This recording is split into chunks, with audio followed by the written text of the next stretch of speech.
কুষ্টিয়া ঝিনাইদহ সড়কের চৌরহাস এলাকায় প্রায় 10 একর জমির উপর তামাক প্রক্রিয়াজাতকরণ কারখানা গড়ে তুলেছে বিএটি বাংলাদেশ। কারখানার উল্টো দিকে বসবাসকারী ইদ্রিস মাস্টারের বাপ চাচাদের কাছ থেকে 1977 সালে জিএলটি কারখানার জন্য বেশ কিছু জমি কেনে বিএটি।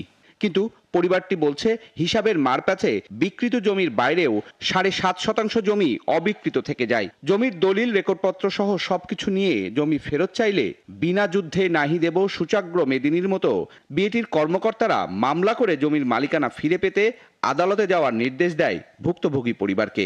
বিএটি কোনো কাগজ দেখাতে পারেনি, তখন পারার কথাও না। আমাদের মূল মালিক আমাদের পূর্বপুরুষ পিতামাতা দাদার সম্পত্তি।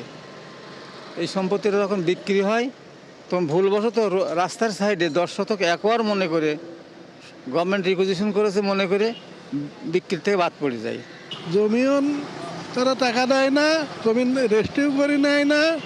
পৈতৃক সূত্রে 7.5% জমির দলিল থাকার পরও কিভাবে জেলা আদালতের রায় গেল বিএটির পক্ষে, এমন প্রশ্ন ছিল ইদ্রিস মাস্টারের পরিবারের কাছে। আগে জজ তো বললো যেখানে কোনো সাক্ষী লাগবে না, জমির কাগজ যার আপনারা কেনেননি, ওদের উকিলকে বললো যে আপনি একটা জাল দলিলই দেখান। এই 10 শতক 37 শতক যে কিনেছেন আপনারা প্রুফ করেন। আপনারা তো কিনেছেন 27, তো 37 দাবি করছেন কে? বাকি 10 শতক জমি ছেড়ে দেন আপনারা। এই কথা বলার পর ওদের মুখ শেষ হয়, তখন কিন্তু হিয়ারিংয়ে চলে আসছে কেস। তখন ওরা কী করলো, কিছুদিন পরে এই জজ সাহেব হঠাৎ করি জজ সাহেব আউট।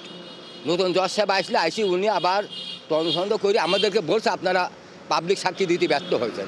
এইবার রায়টা ঘুরে গেল বিডিসির পক্ষে। 7টা পয়েন্টের মধ্যে 3টি পয়েন্ট আমাদের পক্ষে দিল আর 4টি পয়েন্ট বিডিসির পক্ষে দিল। এই রায়টা নিয়ে আমরা যদি চ্যালেঞ্জ করলাম তখন আবার এখন জজের বিরুদ্ধে তো আমরা কিছু করতে পারি না, আপিল ছাড়া তো কিছু করতে পারছি না।